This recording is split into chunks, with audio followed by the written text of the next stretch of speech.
Tonight, I'm going to tell you the story of Isabella Rossi, a young waitress who thought no one noticed her little midnight dance in an empty cafe. She was wrong, because the man who saw her that night wasn't just any man. He was Matteo Santoro, the quiet, dangerous king of the city's underworld, a man who could destroy anyone with a single phone call. But that night, he didn't want destruction. He wanted her. It was almost midnight when Isabella twisted the cafe's open sign to closed and exhaled the heavy air of a long day. The other staff had already gone home. Outside, the streets of Rome gleamed wet from the late rain, lights reflecting in puddles like molten gold. Inside, the cafe smelled of espresso and cinnamon. Warm, comforting, lonely. She turned the radio up a little. Soft jazz, playful, swinging, and began wiping the counter. Her hips swayed gently with the rhythm. A quiet hum escaped her lips. Then, for no reason at all, she spun. Just one spin, quick and graceful, her hair catching the golden light as her skirt flared. It made her laugh, a sound that broke the silence like sunlight through glass. If anyone had seen her, she would have blushed to death. But she thought she was alone. She wasn't. In the corner near the glass door, a man stood watching. He hadn't meant to stop. Matteo Santoro never stopped anywhere. His schedule was precise, his movements calculated. But as his car passed the cafe, the sight of the woman inside, dancing alone, eyes closed, utterly unguarded, had pulled at something buried deep in him. Something he hadn't felt in years. So he told his driver to wait, and he walked in. Isabella didn't notice him at first, not until the chime above the door startled her mid-spin. She froze, cheeks flushed. "Oh, I'm sorry, we're closed." Her words faded as her eyes met his. He was tall, dressed in a dark suit that somehow made the dim cafe look smaller. His presence was quiet but commanding. His gaze, cool gray under thick lashes, lingered on her a heartbeat too long. "I saw the lights," he said, voice deep and smooth, touched by a faint Italian accent that made her pulse jump. Didn't mean to interrupt. She fumbled with a towel, suddenly aware of the flower on her apron, the stray strand of hair sticking to her cheek. No, it's fine. I was just cleaning up." "And dancing," he said, the corner of his mouth curving ever so slightly. Her face burned. "You saw that?" "Every step." His tone wasn't teasing. It was admiring, almost reverent. "You dance beautifully." "It wasn't dancing," she said quickly, trying to laugh it off. "Just tired feet and too much music." "Sometimes those are the best dances," he murmured. The silence that followed was oddly charged. She tried to regain control of the moment. "If you'd like a coffee, I can make one. The machine's still warm." Matteo's eyes held hers. Coffee would be perfect. She nodded, grateful for the distraction, and turned to the espresso machine. Behind her, she could feel his gaze, steady, unreadable.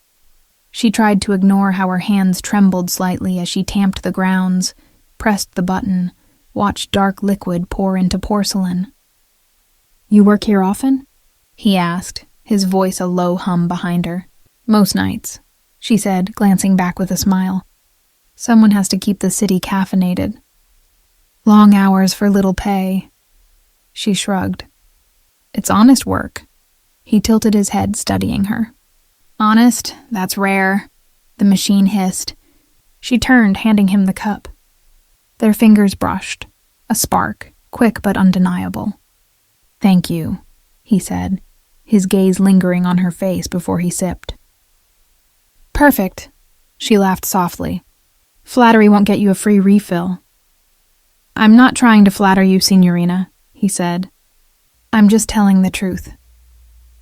Something in the way he said it made her heart thump. His voice wasn't loud, yet it filled the room. "I'm Matteo," he added after a moment. "Isabella," she replied. "Bella," he repeated slowly, letting the name roll on his tongue. It sounded different coming from him, deeper, heavier, as though he owned the sound of it. They spoke for a while. Simple things. How long she'd worked there, what she studied before she had to quit, how the city never really sleeps. She didn't realize until later how much he'd made her talk, how easily he'd drawn out her laughter, her small truths. When he finally rose to leave, she felt the air change. "Thank you for the coffee," he said, setting down his cup. "And for the dance." "I told you it wasn't—" "It was," he interrupted gently. "You just didn't know someone was watching." And then he left. The bell chimed again, and the cafe felt empty in a way it never had before. Isabella stood still for a long time, the ghost of his gaze still warming her skin. She didn't know who he was, or why she couldn't stop thinking about his voice. She didn't know that Matteo Santoro never entered any place without a reason, and that by the time he left her cafe, he had already made a decision. He wanted to see her again, and Matteo Santoro always got what he wanted. For 2 nights, Isabella couldn't stop replaying the scene in her mind. The stranger in the suit, the way he said her name like it meant something, the intensity in his eyes that both thrilled and unsettled her. She told herself he was just a customer, that she should forget it. But deep down, she knew that kind of man didn't just walk in and disappear. She was right. On the 3rd evening, as she was serving the last few customers, a small envelope appeared on the counter. Her co-worker Paolo handed it to her with a smirk. "For you, Bella, delivered by some guy in a black car. Said it's important." Her heart skipped. The envelope was cream-colored, heavy paper with her name written in elegant handwriting. Inside was a single card, Villa Santoro, 9 p.m. "Don't be afraid to say yes." And her hands trembled slightly. Villa Santoro was legendary. An estate on the city's edge, owned by one of the richest, most secretive families in Italy. Rumors surrounded them. Business tycoons, politicians, and men whose smiles hid more than they revealed. She told herself she wouldn't go. That would be crazy. She didn't even know him. But curiosity has a way of silencing reason. At 8:50 that night, a black Maserati pulled up outside her apartment. The driver, dressed in black, stepped out and opened the door for her. "Miss Rossi?" Her heart thudded.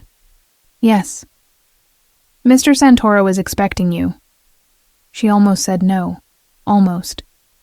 But something inside her, something that wanted to know who he really was, whispered go.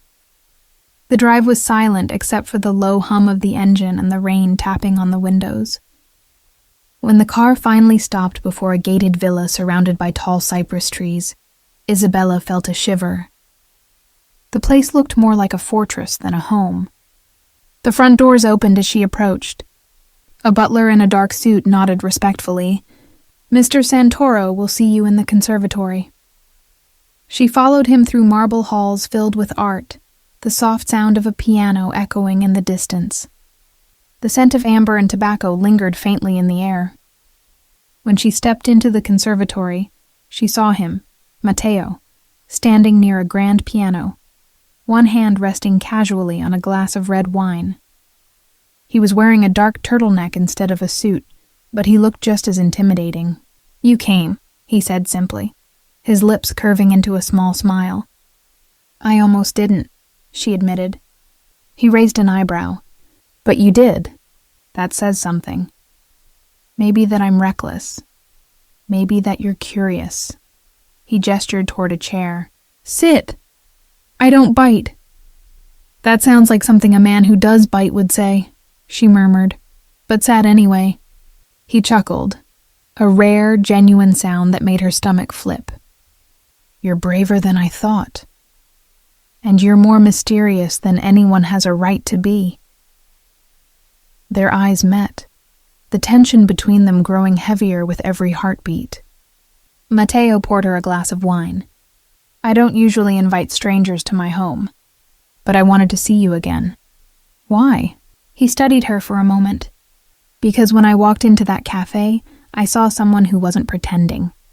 Everyone in my world wears a mask. You didn't, and I can't stop thinking about that." His honesty caught her off guard.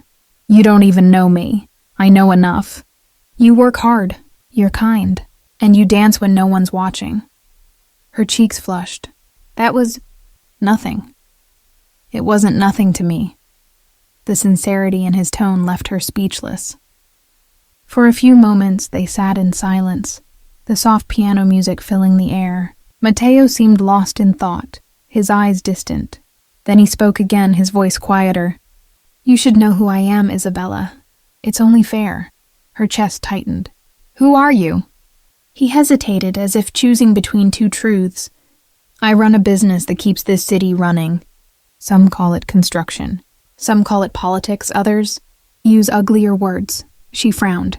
What kind of business? He met her gaze, unflinching. The kind that requires loyalty and discretion. The kind that sometimes involves risk, and the kind that doesn't allow many friends. It wasn't a confession, but it was close enough. Isabella understood immediately what he wasn't saying. You're dangerous, she whispered. A faint smile ghosted over his lips. To some people. Not to you. How can you be sure?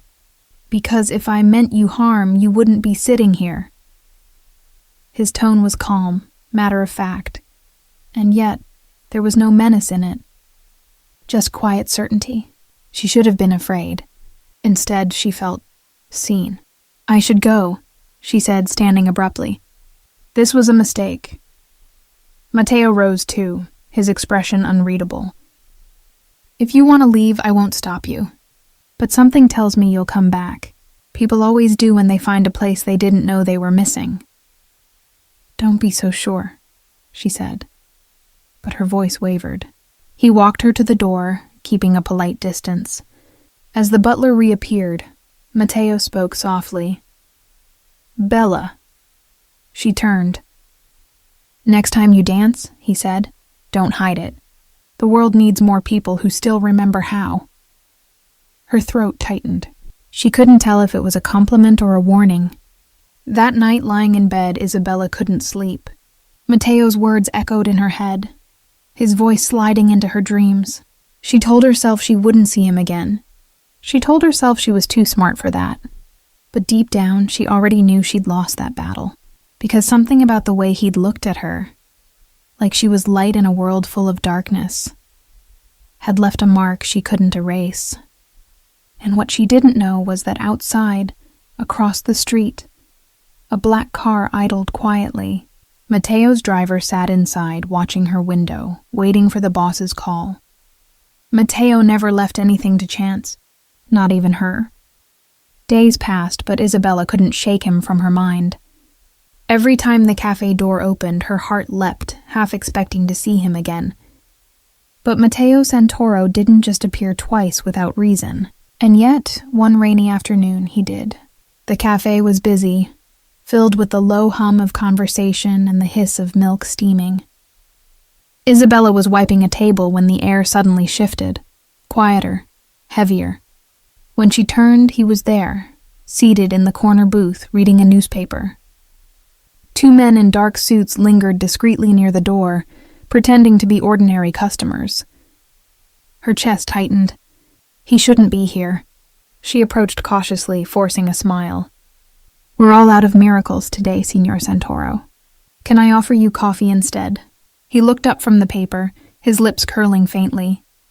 Just Matteo, please. And yes, your coffee, not the miracle, is exactly why I came. You came all this way for caffeine? She teased, trying to sound unaffected. For conversation, he corrected. And maybe company. Their eyes met. The world seemed to fade for a heartbeat. She poured him an espresso and sat across from him, breaking every cafe rule she knew. You don't strike me as the type who needs company. I don't, he said quietly, fingers tracing the rim of his cup. But I find myself wanting it lately. Her heart fluttered before she caught herself. You shouldn't be here. People talk. Let them, he said, voice soft but edged with authority. You're safe with me. I'm not sure that's the point, she replied. He leaned forward, elbows resting on the table, lowering his voice. The point, Bella, is that I like seeing you, and I don't like being told what I should or shouldn't do. There it was again, that mix of gentleness and danger that both unnerved and fascinated her. He stayed for nearly an hour, asking her about her dreams, her family, her favorite books. He listened like no one ever had, but as she spoke, she noticed subtle details.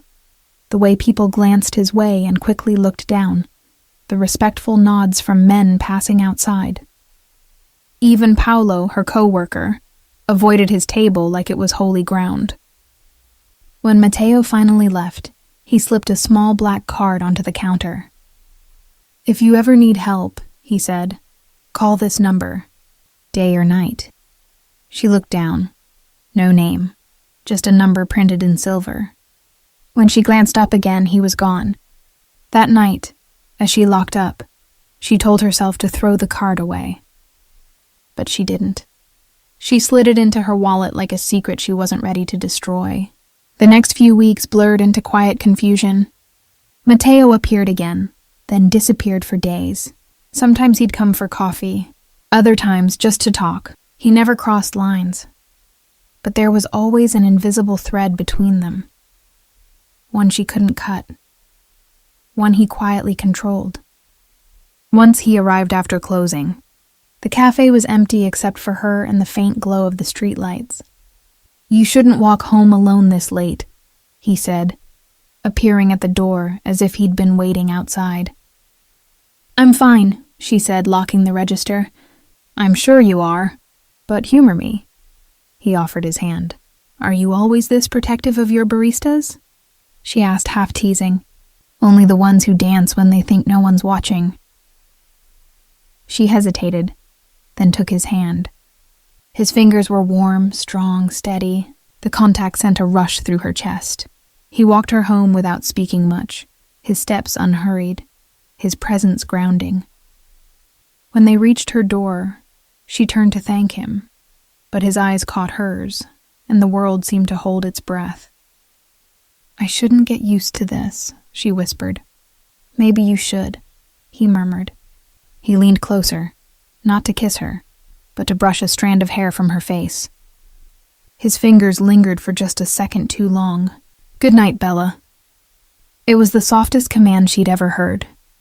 When he left, she stood frozen in her doorway, heart thundering. She didn't see the car parked at the end of the street, or the man inside watching them through the rain-streaked windshield. 2 nights later, the cafe's front window shattered. Isabella screamed as glass exploded across the floor. A brick rolled to her feet, wrapped in a note. "Stay away from him." Police came and went. Paolo insisted it was random vandalism, but Isabella knew better. Fear gripped her chest. She didn't even think. She grabbed her phone, pulled out Matteo's card, and dialed the number. He answered after the first ring. "Bella?" Her voice trembled. Someone attacked the cafe. Are you hurt?" "No, but stay where you are. I'm on my way." Minutes later, headlights cut through the rain. Matteo stepped out of the car, his presence swallowing the chaos around them. He didn't speak at first, just took in the shattered glass, the trembling in her hands. Then he turned to his men. "Find out who did this!" His voice was low, lethal. The air changed. He moved closer to her, cupping her shoulders gently. "You should have called me sooner. I didn't want to bother you. You could never bother me." There was something in his eyes, fury and worry, tangled together. She felt her fear ebb, replaced by something dangerous. Trust. "Come with me," he said quietly. "What?" "Just for tonight. You're not safe here." Her breath caught. "Where are we going?" "Somewhere they'll never touch you." She hesitated. Logic screamed no, but when he extended his hand again, she took it. Because when Matteo Santoro looked at you like that, saying no felt impossible. As his car pulled away from the cafe, Isabella watched her world shrink in the rearview mirror, unaware that she had just crossed an invisible line. From this point on, nothing in her life would ever be the same. The drive felt endless. Rain traced silver lines down the tinted windows as the city faded into darkness. Matteo sat beside her, silent, his profile sharp in the flicker of passing streetlights.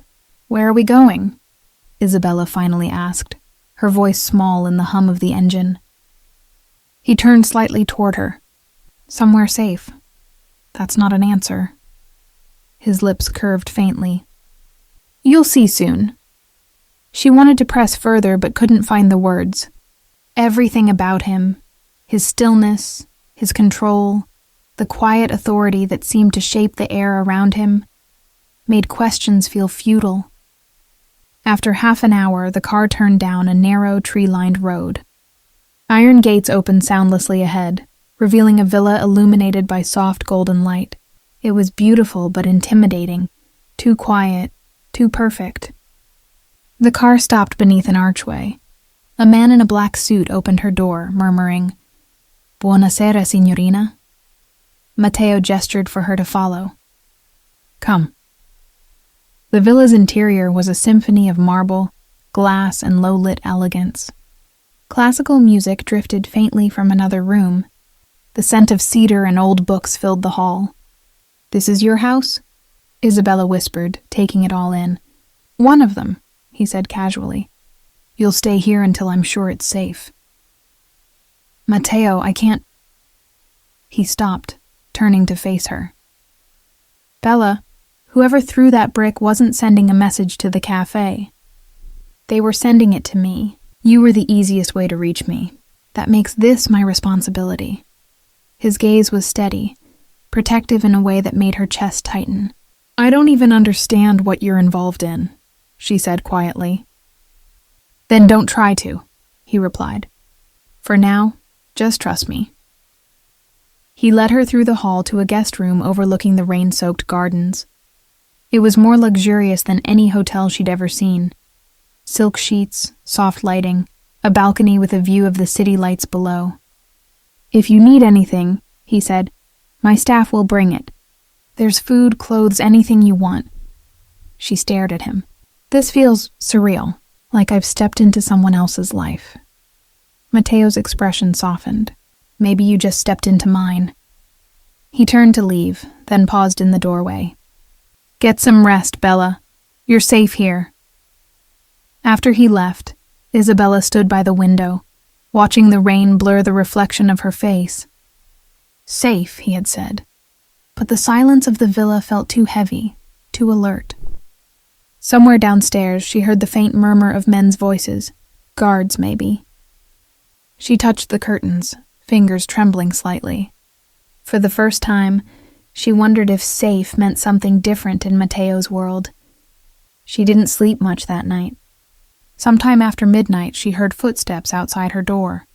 Slow, deliberate. She sat up, heart racing, until a soft knock followed. "It's me," Matteo's voice came through the wood. She hesitated, then opened the door. He stood there, jacket off, shirt sleeves rolled up, his hair slightly tousled, less like a mafia boss, more like a man carrying the weight of an empire. "I didn't mean to wake you," he said. "I wanted to make sure you were all right." "I can't sleep," she admitted. "This place feels too big, too quiet." He stepped inside, glancing around the room as if checking for shadows only he could see. "You'll get used to it. Silence is a luxury most people take for granted." "Not me," she said softly. "Where I come from, silence usually means something's wrong." He smiled faintly, but his eyes were tired. "I forget how that sounds to someone who hasn't lived this life." "This life?" He hesitated. Then, instead of explaining, he walked to the window beside her. "You see that line of light on the horizon?" he asked, nodding toward the faint glow where the city began. "That's my boundary. Everything beyond it belongs to someone else. And in my world, crossing boundaries can get you killed." She shivered. "And I'm inside that boundary now." He looked at her then, really looked, and for a moment the mask slipped. "Yes," he said quietly. "You are." They stood there for a long time, the rain whispering against the glass, their reflections blending in the dark window pane. "Why are you helping me?"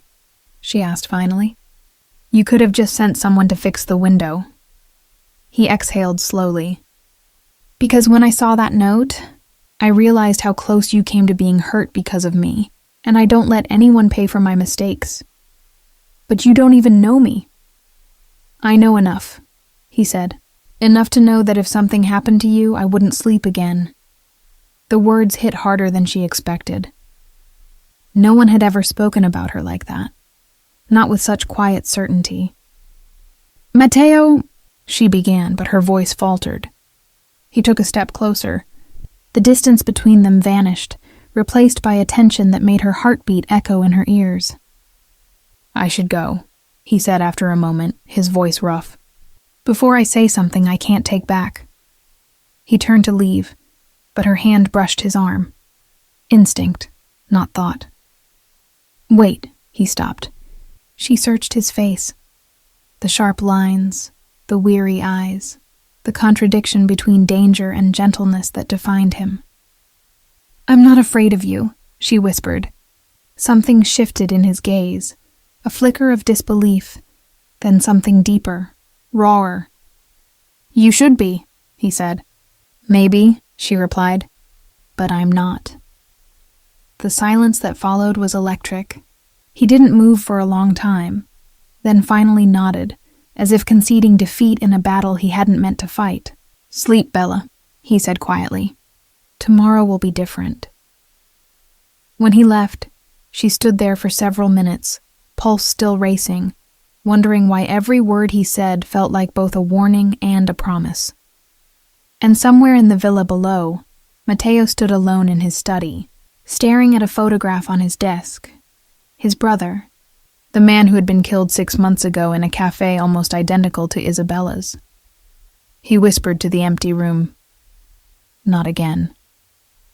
Morning sunlight spilled through the tall windows of the villa, painting soft gold across the marble floors. Isabella awoke to the faint scent of coffee drifting through the air. Real Italian roast, dark and comforting. For a moment she didn't remember where she was. Then her eyes landed on the unfamiliar ceiling and her heart sank. The previous night replayed in her mind. The shattered cafe, Matteo's voice telling her she was inside his boundary. She rubbed her temples. How had she let herself get dragged into a world she didn't even understand? There was a soft knock. "Come in," she said cautiously. A woman entered, graceful in her 50s, dressed in a black uniform with silver buttons. "Buongiorno, signorina. I'm Lucia. Mr. Santoro asked me to see if you needed breakfast." Isabella blinked. "That's very kind. Thank you." Lucia smiled faintly. "You're welcome. He also asked me to tell you that you can explore the gardens if you wish. But please, stay inside the gates." The message was polite, but the meaning was clear. Don't wander too far. When Lucia left, Isabella stood for a moment, staring out the window. The villa grounds stretched endlessly. Fountains, olive trees, stone statues guarding pathways like silent sentinels. Beauty everywhere, but the air felt controlled, like even the flowers grew under orders. She ate breakfast quietly, pastries, fruit, coffee strong enough to make her heart race, and wandered outside. The morning breeze was cool, carrying the scent of lavender. For a moment, she almost forgot the fear. Then she saw him. Matteo was by the fountain, on his phone, voice low but tense. Even from across the courtyard, she could tell his mood had shifted. His movements were precise, his posture rigid. The conversation wasn't friendly. When he hung up, he turned, and their eyes met.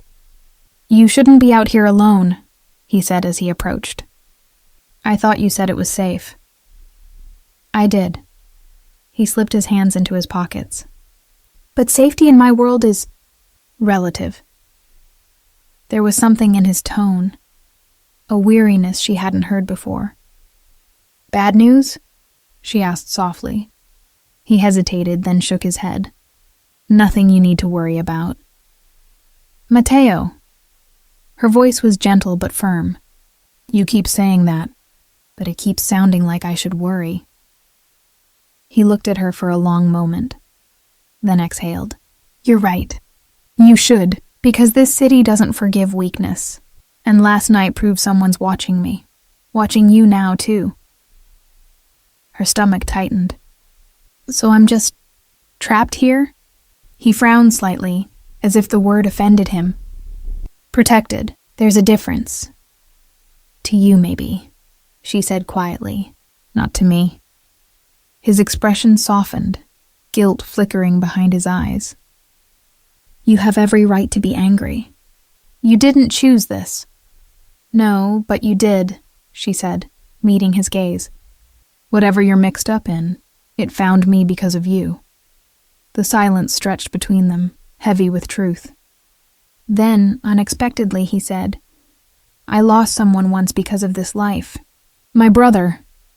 The admission caught her off guard. "I'm sorry," she whispered. Matteo's jaw tightened. He ran the family's accounts. Thought he could handle both worlds, legitimate and not. But trust is a fragile thing here. One mistake, one rumor, and he was gone. Gone? Shot, in a cafe. His eyes darkened. "That's why when I saw your note, I couldn't ignore it."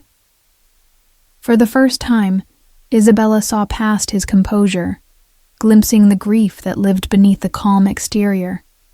"You blame yourself," she said softly. He didn't deny it. "When you lose enough people, you start keeping others at arm's length. Safer that way." "And yet here I am," she said. "And yet here you are." His gaze met hers, steady and intent. "And I don't know why that scares me more than anything." Her heart caught in her throat. There it was, the line between danger and desire, drawn and crossed in a single breath. He turned away almost abruptly. "I have to take care of some things in the city. You'll stay here until I return. No arguments. Matteo, please." The word came out quieter than she expected. "Don't make me worry." He left her standing by the fountain, the sound of his car fading down the long driveway. That afternoon, a storm rolled in, darkening the sky. The villa seemed to grow colder with every clap of thunder. Isabella tried reading, but her mind kept circling back to Matteo, his story, his grief, the walls he'd built. By evening, she wandered back to the conservatory. The piano stood open, its keys gleaming in the dim light. She hesitated, then sat and pressed a few soft notes. The melody was uneven, hesitant, a lullaby her mother used to hum. She didn't hear him enter. "That's beautiful," Matteo's voice came from behind her. She turned, startled. "I didn't know you were back." "I wanted to hear the storm from home," he said, stepping closer. "And I heard music instead. I was just trying to remember something good," she said softly. He smiled faintly. "You remind me what that feels like." The words lingered in the air between them, delicate and dangerous. "Did you find what you were looking for in the city?" she asked.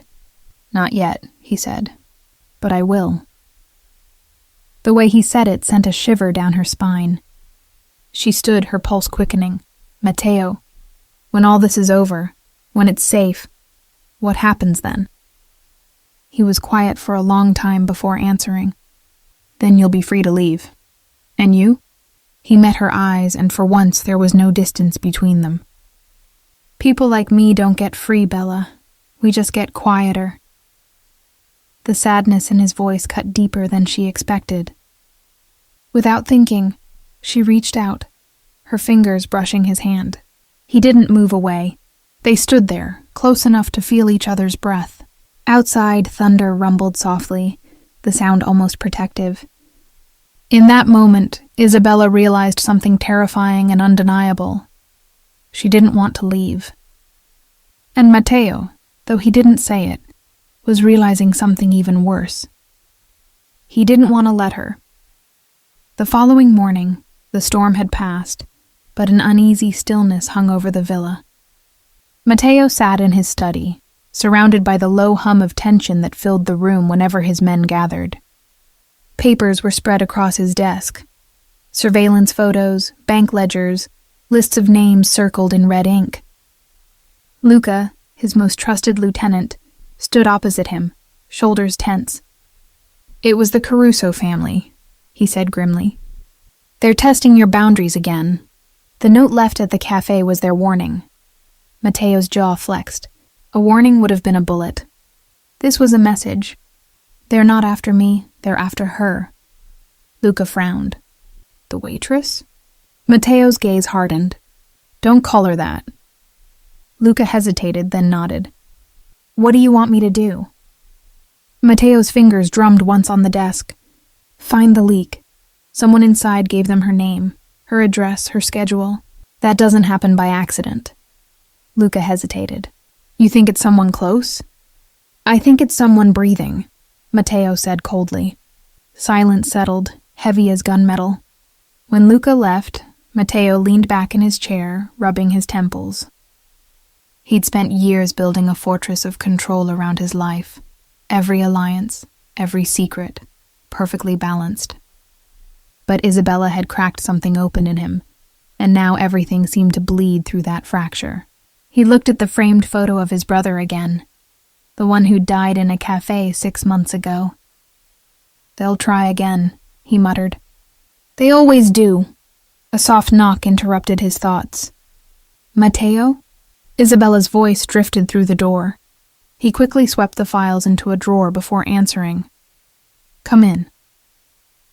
She entered hesitantly, dressed in one of the simple cotton dresses Lucia had found for her.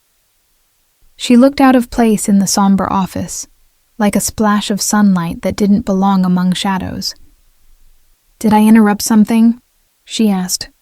He smiled faintly. "Just business."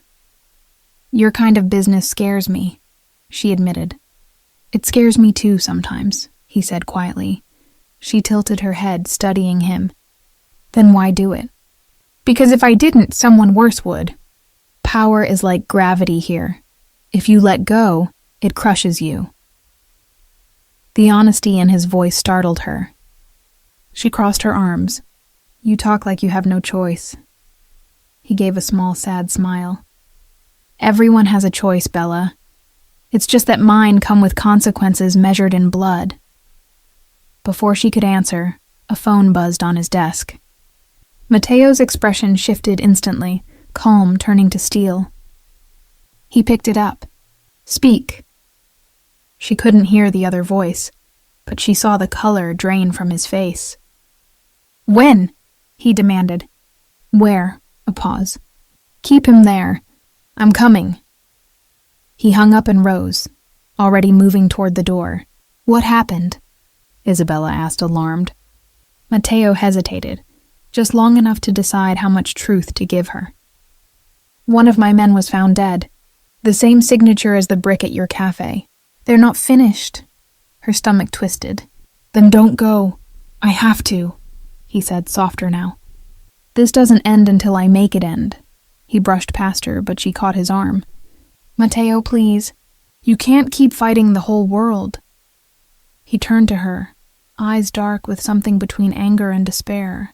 "It's the only thing I know how to fight for." Their faces were inches apart. She could feel the heat of his breath, the pulse in his jaw.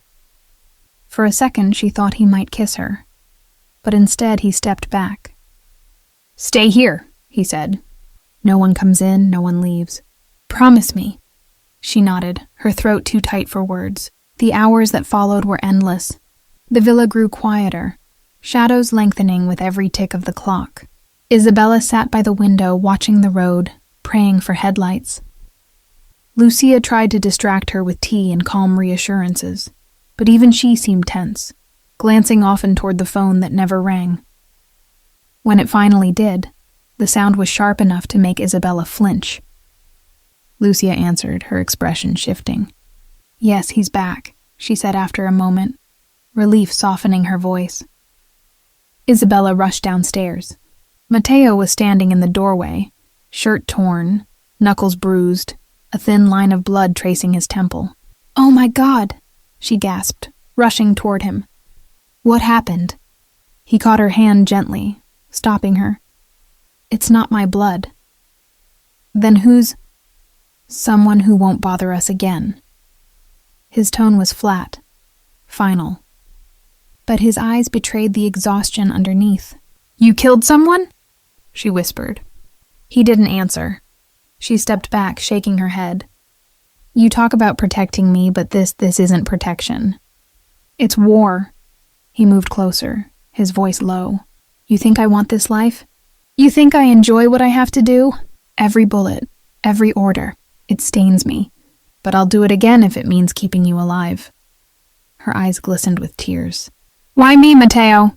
Why not let me go before it's too late? He stared at her, pain flashing across his features. Because it's already too late. He reached for her then, pulling her close. She didn't resist this time. His arms wrapped around her, solid and desperate, as if she was the only thing anchoring him to sanity. She could feel his heart pounding against hers, could smell the rain and gunpowder on his clothes. You shouldn't have to live like this, she whispered against his chest. And yet here you are, he murmured, still standing in my world. I don't know if I belong here, she said. Maybe you don't, he said softly, pressing his forehead against hers. But I can't imagine it without you anymore. The confession was quiet, but it carried the weight of everything he couldn't say. He drew back just enough to look into her eyes. Bella, he said, his voice raw, if I can't keep you safe in this life, I'll build a new one. For you, whatever it takes. She wanted to believe him. God, she wanted to. But as thunder rolled again in the distance, she couldn't shake the feeling that love, in Matteo's world, was just another battlefield. The next morning, the villa felt tense, too quiet, too still. The men who usually guarded the hallways moved faster, their eyes sharper. Something had shifted. Matteo was in the study again, pacing. Papers covered the desk like a battlefield of secrets. Luca stood in front of him, his face pale, jaw clenched. It was Sandro, Luca said finally. He was the leak. We found encrypted messages on his burner phone, communications with the Caruso family. He gave them your schedules, your routes, even the cafe.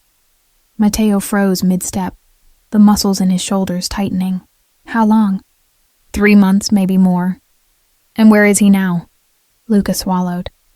Gone. Disappeared before dawn. We think he had help. Matteo's eyes darkened. Then find him. And find the help. Luca nodded and left quickly. But Matteo stayed still, staring at the floor, rage simmering beneath his calm exterior. Betrayal wasn't new in his world, but this one felt personal. Someone had deliberately targeted what mattered to him now. He ran a hand through his hair, exhaling through clenched teeth. They're coming for her, he muttered. Upstairs, Isabella sat on the balcony, trying to breathe in the morning air. The world outside the gates seemed deceptively peaceful, birds chirping, sunlight painting the gardens gold. But she could feel it, even from here, the tension that rippled through the villa like an invisible current. When Lucia brought her breakfast, Isabella asked, "Where's Matteo?" "In his study," Lucia said carefully. "He's dealing with business." "Business," Isabella repeated. The word had become a synonym for violence. She hesitated, then set her coffee aside. "Lucia, how long have you worked for him?" 10 years, Lucia replied. "Since before his father died." "Then tell me honestly, is he a good man?" Lucia paused, the question catching her off guard. "He is a powerful man," she said at last. "He's done terrible things, but I've seen him do good ones too. He's not cruel, just lost." "Lost?" Lucia nodded sadly. Men born into darkness often are. They spend their lives trying to hold on to whatever light they find. Sometimes that light is a person. The meaning wasn't lost on Isabella. She looked down at her hands, suddenly unsure if she could be anyone's light, especially his. Before she could ask more, one of Matteo's men appeared at the door, breathless. "Lucia, the power's out across the east wing." Lucia frowned. That shouldn't happen. Isabella felt a chill run down her spine. The air suddenly felt wrong, heavy, charged. Downstairs, Mateo's phone buzzed again. A text message. Unknown number. You can't protect everyone, Santoro. He stared at it for a second before tossing the phone onto the desk and striding toward the door. He didn't get far. The moment he stepped into the hallway, a sharp crack split the air, the sound of shattering glass. A bullet tore through the window frame, splintering wood inches from his head. "Get down!" one of his guards shouted.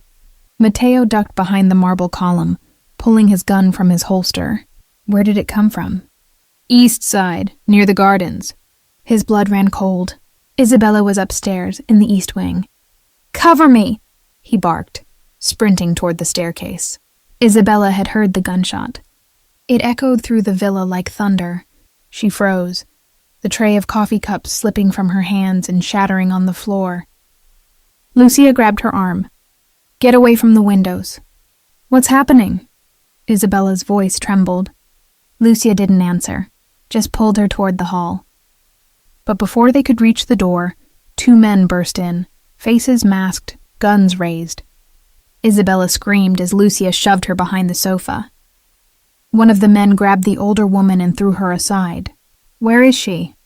he shouted to the other. "Search the rooms." They were coming for her. Mateo had been right.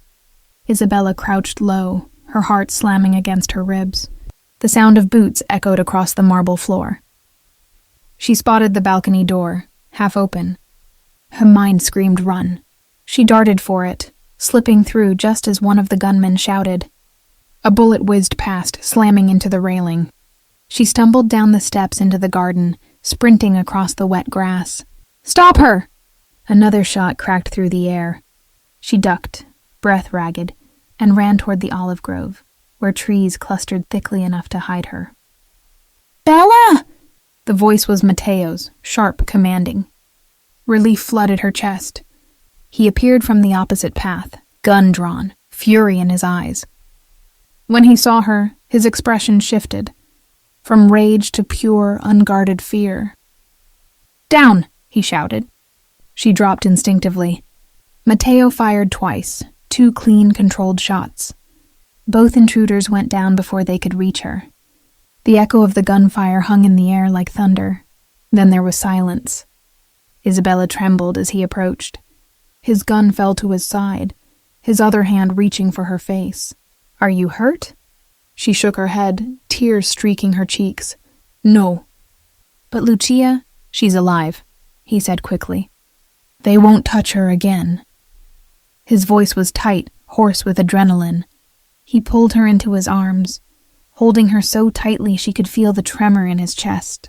"I told you to stay inside," he whispered.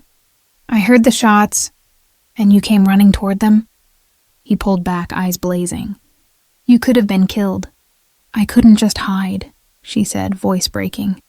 "I couldn't do nothing."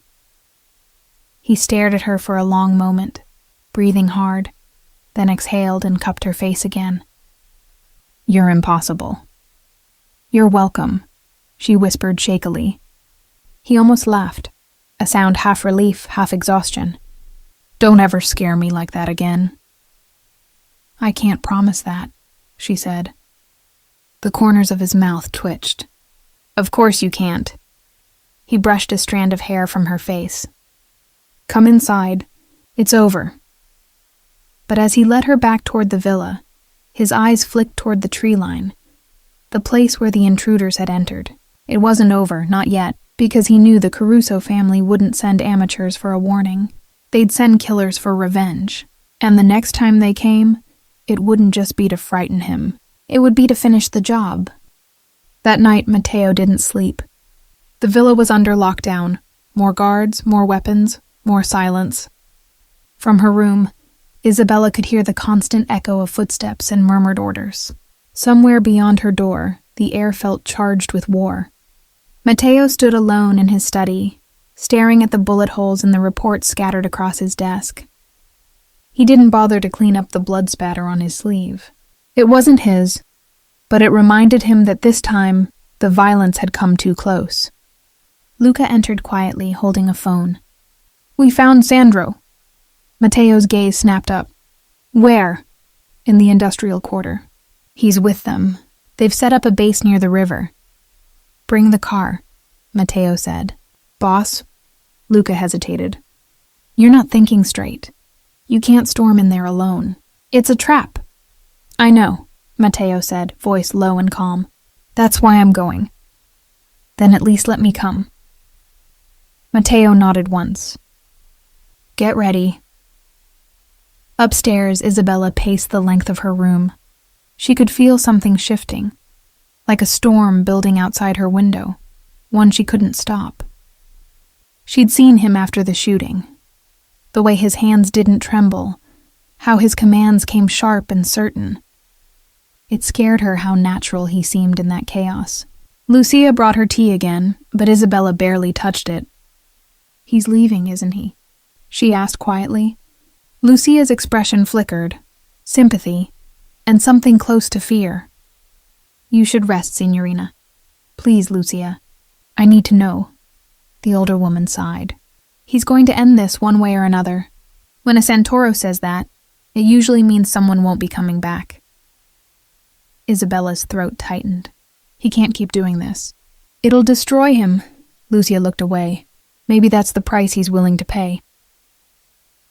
When she left, Isabella sat on the edge of her bed, staring at the black card Matteo had given her weeks ago, the one that had once meant safety. Now it looked like a door to a world she couldn't escape. Her heart whispered that she loved him. Her mind screamed that loving him would be the end of her. The city was quiet when Matteo and Luca arrived at the docks. The moonlight rippled across the dark river like silver over steel. The warehouse ahead was old, its windows blacked out. 2 men guarded the door, Caruso's men. Matteo motioned to Luca. They moved silently, efficiently. 2 muffled shots later, the entrance was clear. Inside, the smell of oil and damp wood hung heavy. A single light flickered overhead, illuminating a figure tied to a chair. Sandro. Matteo's stomach clenched. Betrayal had a face now. "Boss," Sandro croaked when he saw him. "Please." "Don't," Matteo interrupted, his tone quiet but deadly. "Don't say my name like you still have the right." "I didn't mean for her to get hurt," Sandro gasped. "It was supposed to scare you. They promised no one would—" Matteo moved closer, the sound of his boots echoing. "You handed them her name. You brought the war to my doorstep." "I had no choice," Sandro cried. "They had my family." Matteo froze. For a split second, something flickered behind his eyes. Pity, or maybe understanding. "We all have family," he said softly. "And we all make choices." He stepped back, nodding to Luca. The next sound was final. Matteo turned away, jaw tight. "Burn it," he ordered. As they stepped out into the cold night air, Luca glanced at him. "What now? Now?" Matteo looked toward the horizon where the faintest light of dawn was breaking. "Now we make sure none of them ever touch what's mine again." When Matteo returned to the villa, the first thing he did was head upstairs. Isabella was waiting in the hallway, her eyes wide with exhaustion and worry. "You went after them, didn't you?" she asked. He didn't answer, but the blood on his collar said enough. "Matteo," her voice broke. "You can't keep doing this. You're bleeding for a life that's trying to swallow you whole." He stepped closer, his voice low. "And what would you have me do, Bella? Walk away and let them take everything I've built? Everything I love?" She flinched at that last word. "You call this love?" she whispered. "Killing people before breakfast, sleeping next to a gun?" "I call it survival," he said. "And survival is the only reason you're still alive." Tears filled her eyes. "I didn't ask for this life." "I know." His expression softened, his voice breaking. "And if I could take it from you, I would." "Then let me go," she said. The silence that followed was deafening. He reached up, brushing a tear from her cheek with his thumb. "I could," he whispered. "But I won't." "Why?" Because you're the first thing in years that makes me want to be more than what I am. His honesty hit her like a physical force, the raw, unguarded truth of it. She hated how much it pulled her back toward him. He leaned his forehead against hers. You think I don't see what this does to you? I see it, and it kills me. But if I lose you, Bella, then none of this means anything. Her breath caught. And what if losing yourself means you lose me anyway? He didn't answer. He couldn't. The storm between them was silent but raging. Love and fear tangled so tightly they couldn't be separated. When she finally spoke again, her voice was barely a whisper. Matteo, I don't want to be your weakness. He smiled sadly. Too late. That night she couldn't sleep again. From her window she watched Matteo standing in the courtyard below, lit by the pale moonlight. He looked like a statue carved from stone, still, unreachable, unbreakable. And yet she knew the truth now. He was breaking, not from his enemies, but from the weight of loving her in a world that would never let him have peace. 2 nights later, the city burned. Matteo had known it was coming. The quiet that settled over the streets was the kind that always came before blood. His men intercepted whispers, meetings at the docks, shipments rerouted, Caruso enforcers seen near the city's southern border. He had been at war long before the first gun fired, but that night they stopped whispering. That night they came for him. Isabella was in the conservatory, trying to distract herself by tending to Lucia's orchids. The radio hummed softly, an old Italian ballad drifting through the air. For a brief moment it felt almost normal. Then she saw the lights, harsh white beams cutting through the night from beyond the gates. She frowned. Lucia? Is someone arriving? Lucia's face went pale. Those aren't Matteo's cars. The words barely left her mouth before the first explosion hit. The sound shattered the night, a deep, violent roar that shook the villa. The windows blew inward, glass raining across the marble floor. Isabella fell to her knees, covering her head as screams erupted in the hallway. Get down! One of the guards shouted, rushing past. They're breaching the gate! Lucia grabbed Isabella's hand. Come, this way. They ran down the corridor, their footsteps echoing off the walls. Gunfire cracked in the distance, sharp, rhythmic, terrifying. The villa that had once been a sanctuary now felt like a trap. Lucia, Isabella gasped. Where's Matteo? Where he always is, Lucia said grimly. At the front. At the gates, Matteo stood in the pouring rain, his gun raised, his men forming a defensive line behind the stone walls. The headlights of approaching vehicles turned the driveway into a blinding battlefield. Luca crouched beside him. They've got numbers on us. Then we cut the head, Matteo said, eyes narrowing. Caruso's here. I can feel it. The gate blew open. Shadows spilled through. Armed men in black, faces covered. Matteo fired first. Chaos erupted. Bullets tore through the rain, flashes lighting up the night like lightning. Matteo moved with precision, each shot deliberate, his expression cold and unreadable. For every man who fell, another took his place. Then a scream pierced through the noise, Isabella's voice. Matteo froze. Inside, Isabella and Lucia had reached the service corridor, but one of the Caruso men had found them. He grabbed Lucia by the arm and shoved her aside, his gun trained on Isabella. Well, he sneered. The famous waitress. Didn't think the boss would risk all this for you. Isabella's pulse thundered in her ears. Her back hit the wall. Please, the man grinned. Don't worry, Bella. I won't hurt you much. Before he could take another step, a shadow appeared behind him. Fast, silent. Matteo. The sound of the gunshot was deafening. The man dropped instantly. Matteo grabbed Isabella, pulling her behind him. Are you hurt? She shook her head, tears streaming down her face.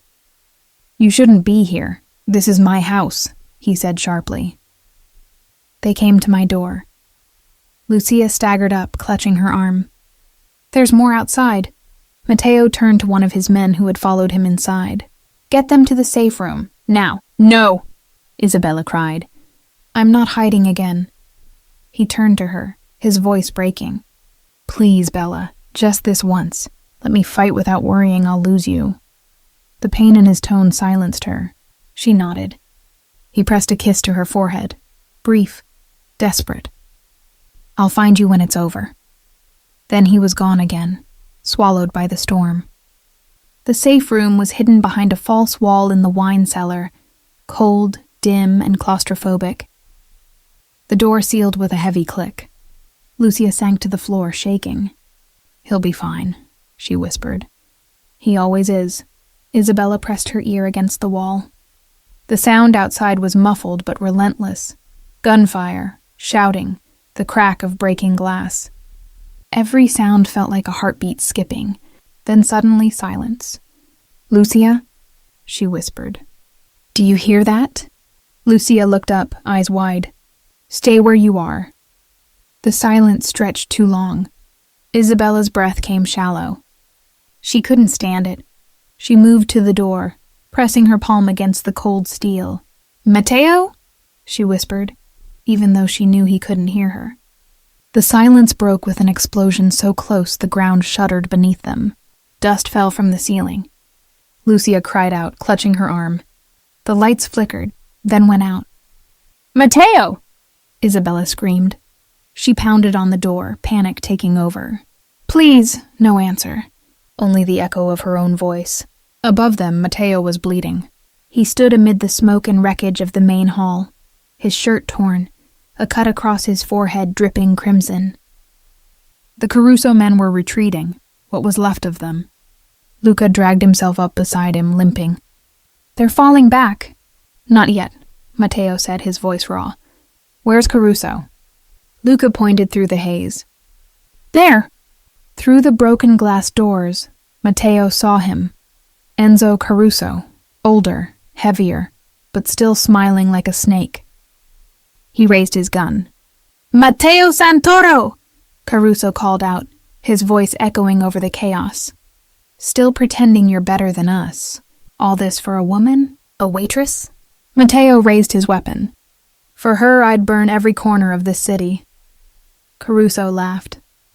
"Then let's burn it together." Both fired.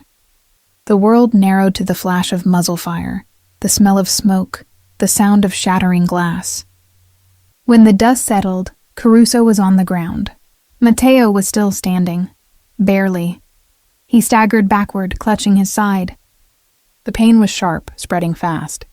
He pressed his hand against the wound, blood warm beneath his palm. "Boss!" Luca shouted, running to catch him. Matteo's voice was fading. "The safe room. Bella." Then his legs gave out. The last thing he heard was the sound of her name on his own lips before darkness swallowed him whole. When Isabella reached him, he was barely conscious.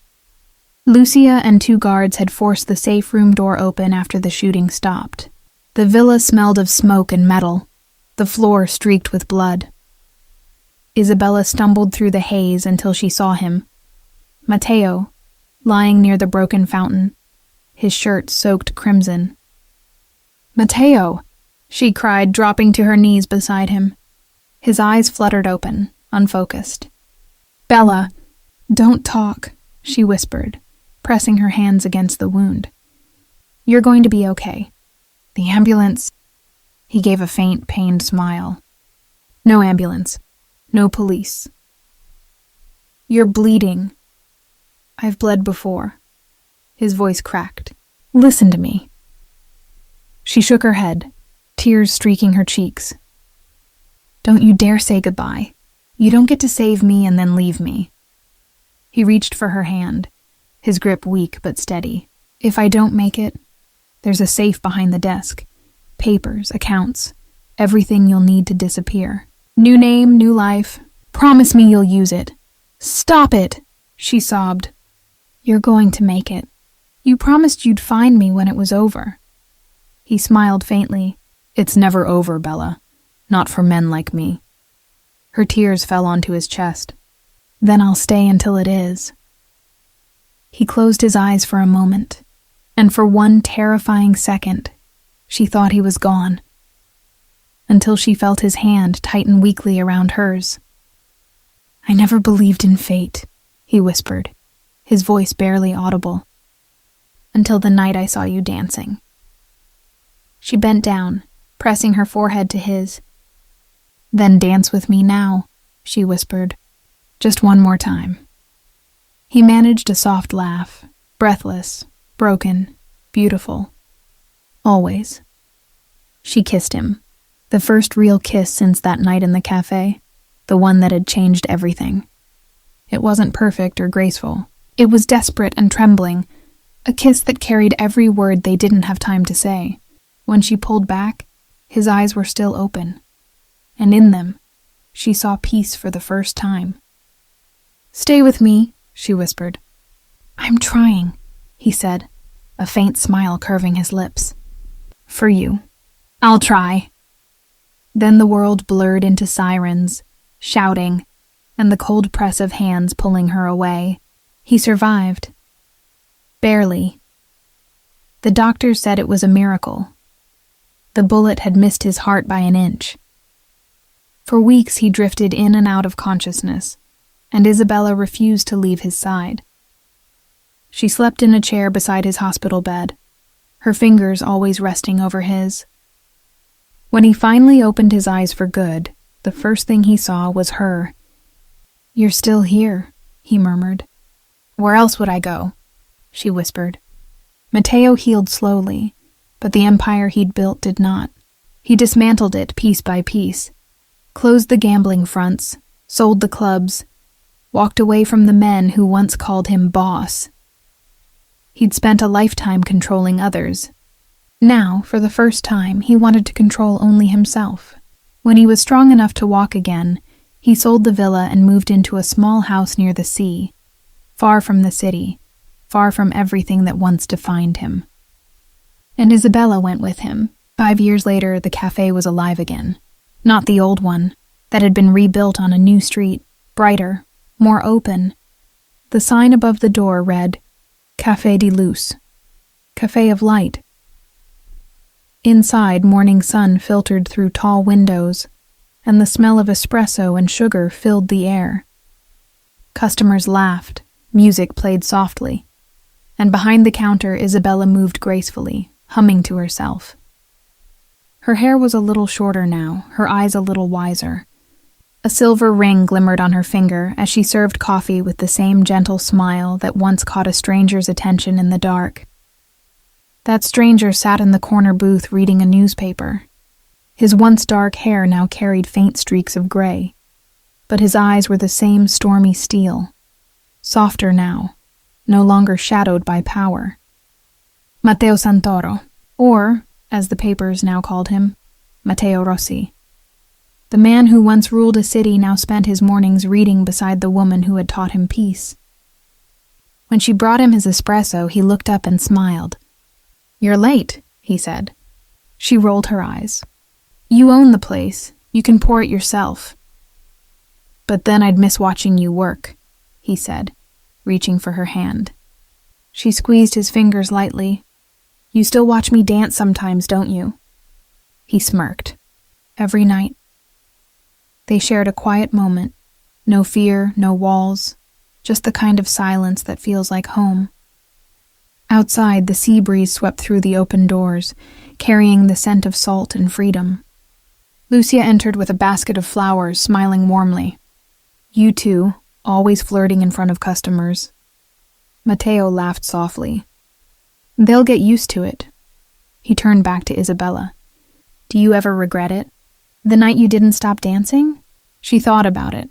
The cafe, the rain, the danger, the choices that changed everything. Then she shook her head. "No," she said softly, "because that was the night I stopped surviving and started living." Matteo reached across the table, brushing his thumb along her cheek. "And the night I stopped being a monster." Her smile was tender. "You were never a monster, Matteo. Just a man who forgot what love looked like." He kissed her hand, eyes never leaving hers. "Then I suppose you reminded me." They sat together as the morning light filled the cafe, the world outside moving on. Unaware that the man once feared by all of Rome now found joy in something as simple as laughter and coffee shared across a table. And sometimes, after the doors closed and the music played softly again, Isabella still danced, slow, graceful, lost in the rhythm of her own freedom. Matteo would watch from his chair, the same way he had that first night, the ghost of a smile playing on his lips, because he knew deep down that love, real love, wasn't about power or control. It was about surrender, and in the end danced alone,